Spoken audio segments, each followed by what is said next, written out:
KMF ಮಾಜಿ ನಿರ್ದೇಶಕ, BJP ಮುಖಂಡ, ಮಾಜಿ ಜಿಲ್ಲಾ ಪಂಚಾಯತ್ ಸದಸ್ಯ, ಸಾಮಾಜಿಕ ಕಾರ್ಯಕರ್ತ ಅಪ್ಪಸಾಹೇಬ್ ಅವತಾಡೆ ಹಾಗೂ ಲೋಕೋಪಯೋಗಿ ಇಲಾಖೆಯ ಅಭಿಯಂತರ ರಾಮಚಂದ್ರ ಅವತಾಡೆ ದಂಪತಿಗಳು ತಮ್ಮ 30ನೇ ವರ್ಷದ ವಿವಾಹ ವಾರ್ಷಿಕೋತ್ಸವವನ್ನು ತಮ್ಮ ಕುಟುಂಬದ ಸದಸ್ಯರೊಂದಿಗೆ ಅತ್ಯಂತ ಸರಳವಾಗಿ ಆಚರಿಸಿಕೊಂಡರು.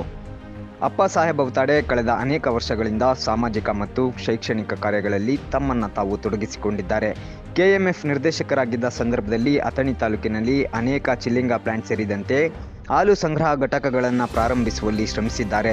ಅಲ್ಲದೆ ಕೊಕಟನೂರ ಜಿಲ್ಲಾ ಪಂಚಾಯತ್ ಸದಸ್ಯರಾಗಿದ್ದಾಗ ಕೊಕಟನೂರ ಜಿಲ್ಲಾ ಪಂಚಾಯತ್ ಕ್ಷೇತ್ರದಲ್ಲಿ ಅನೇಕ ಜನಪರ ಮತ್ತು ಅಭಿವೃದ್ಧಿ ಕಾರ್ಯಗಳನ್ನು ಅನುಷ್ಠಾನಗೊಳಿಸಿದ್ದು, ಇಂದು ಅಪ್ಪಸಾಹೇಬ ಮತ್ತು ಸುನಂದಾ ಅವತಾಡೆ ದಂಪತಿಗಳು ತಮ್ಮ ವಿವಾಹ ವಾರ್ಷಿಕೋತ್ಸವವನ್ನು ಆಚರಿಸಿಕೊಂಡರು.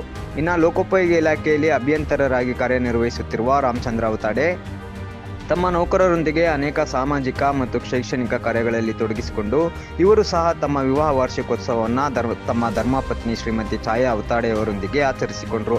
ಈ ಸಂದರ್ಭ ಪ್ರಥಮ ದರ್ಜೆ ಗುತ್ತಿಗೆದಾರ ನಾನಾ ಸಾಹೇಬ್ ಅವತಾಡೆ, ಧರ್ಮಪತ್ನಿ ಶ್ರೀಮತಿ ಮನೀಷಾ ಅವತಾಡೆ, ಶ್ರೀಮತಿ ಭಾವನಾ ಅವತಾಡೆ, ಸುಮಾನ ಅವತಾಡೆ ಸೇರಿದಂತೆ ಅವತಾಡೆ, ಆದಿತ್ಯ ಅವತಾಡೆ, ಪ್ರಿಯಾಂಕಾ ಅವತಾಡೆ, ಅಭಿಷೇಕ ಅವತಾಡೆ, ಸತೀಶ್ ಅವತಾಡೆ, ಶರದ್ ಅವತಾಡೆ ಸೇರಿದಂತೆ ಕುಟುಂಬದ ಸದಸ್ಯರು ಉಪಸ್ಥಿತರಿದ್ದರು.